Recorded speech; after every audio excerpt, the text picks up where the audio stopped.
Hello, everyone. So, my wife has been sharing a lot about my condition, and I figured that it might be good for me to talk to some people and share my perspective. I figured it would be interesting to share my experiences as I'm starting to recover from my quadruple bypass surgery at home. I came back home yesterday. The surgery was last Friday, so that would be around on the sixth day. They basically released me from the hospital, which I don't know if that's fast or slow, but that's my story. And I'd like to capture here, as best as I can on a daily basis, kind of a summary of my progress and things I found to be helpful. And maybe this will help somebody in the future. I don't know. I'm not a doctor. For those who know me, they know that I care a lot about people, and I'm a very logical thinker. And so I try to do what makes sense and not get crazy about things that the world might think are appropriate, but just don't make sense. So, with that being said, let me dive real quickly into what I found worked in the last couple of days. The first thing I'd have to say is that going home is the best thing that the doctors could have done for me.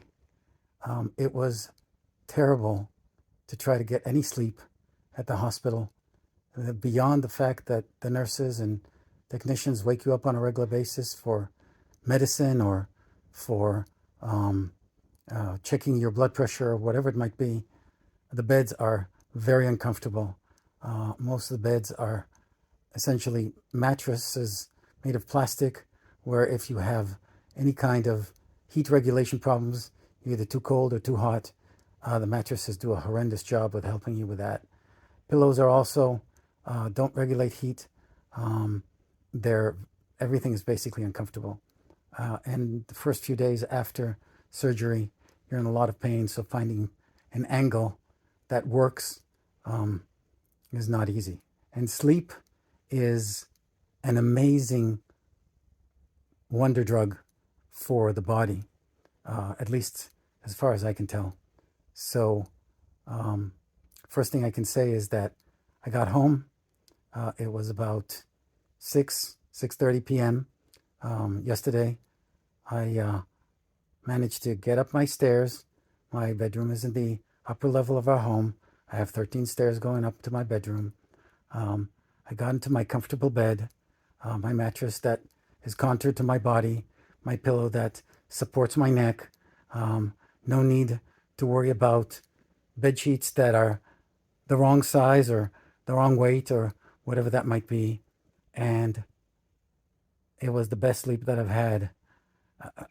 I want to say forever, but definitely I woke up this morning feeling like I just improved my health state by 100%.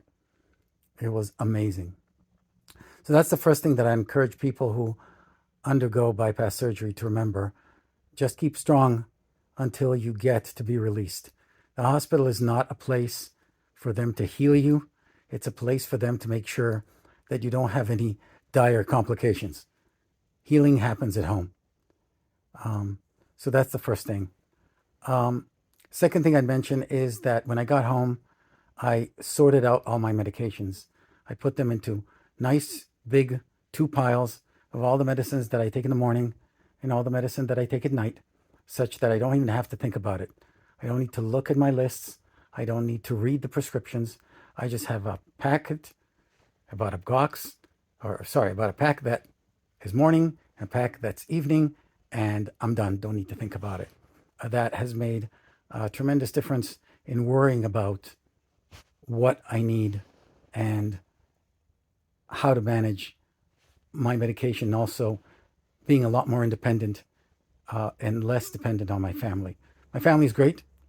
For those who know us, I've got three kids. 2 of them are young adults, and the third one is a senior in high school. And they help. If I just call their name, they'll be there to help.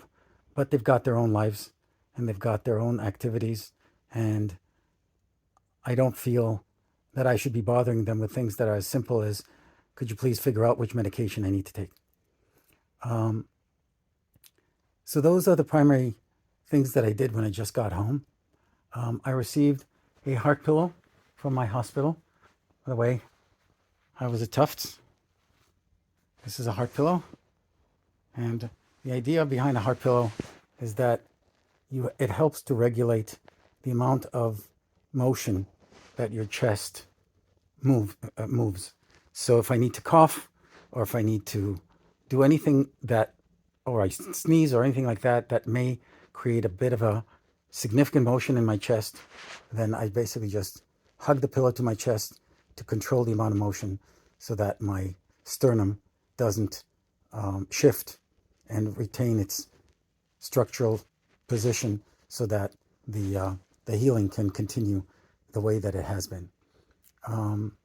This is also the pillow that I used between my seatbelt and my body as I was traveling home. One of the recommendations that I received, well, not recommendation, more decree, was do not sit in the front seats. This is primarily due to the challenges and the risks with airbags.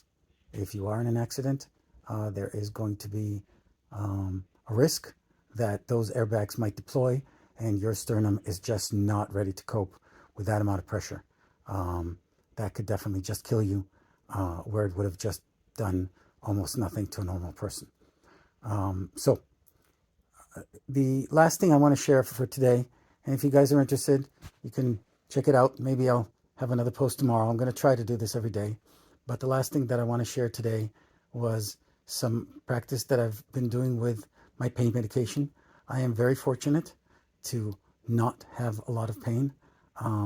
I've had relatively low pain thresholds throughout my entire process. But they did give me oxycodone and some Tylenol as part of my release. I also have Motrin on hand. So the one thing that I did do last night, because it was the first day after coming back home, and because the car ride was a little bit problematic, I didn't sit very well in the car ride. One of the things that I would recommend if you do travel by car is to make sure that your elbows are as loose as they can be. Don't put them on any high elbow rests or arm rests, because that will affect your entire rib cage. It will be cramped up with your shoulders pushed up, and by the time you're done with a car ride, you're going to have a cramped rib cage, and that will create pain. That was what happened to me. So just a recommendation. But I did take, before I went to bed, I took some Oxy and a couple of Motrins. Not together, I spread them out. The idea was to basically prevent the pain from kicking in before it actually kicked in. With the amount of Oxy that you take and the amount of Motrins that you typically take with this kind of surgery, there is no real risk of getting addicted. At least that's what the doctors told me. I've stopped taking Oxy completely now. But again, tonight, as I'm going to bed, I've taken a couple of Motrins just to take the edge off of the pain. And I'll tell you a little bit about my day today more. Maybe tomorrow. I did go for a few walks and how it affected me and things of that nature. Anyway, thank you everybody for their warm wishes, and I wish you all the best. And I do look a little bit of a fright, but I am feeling really, really well. And the fact that I can record this video and not pause every 3 seconds for another breath is an indicator as to how much I've improved in the last week. So, thank you. Have a great day, and hopefully I'll see you tomorrow.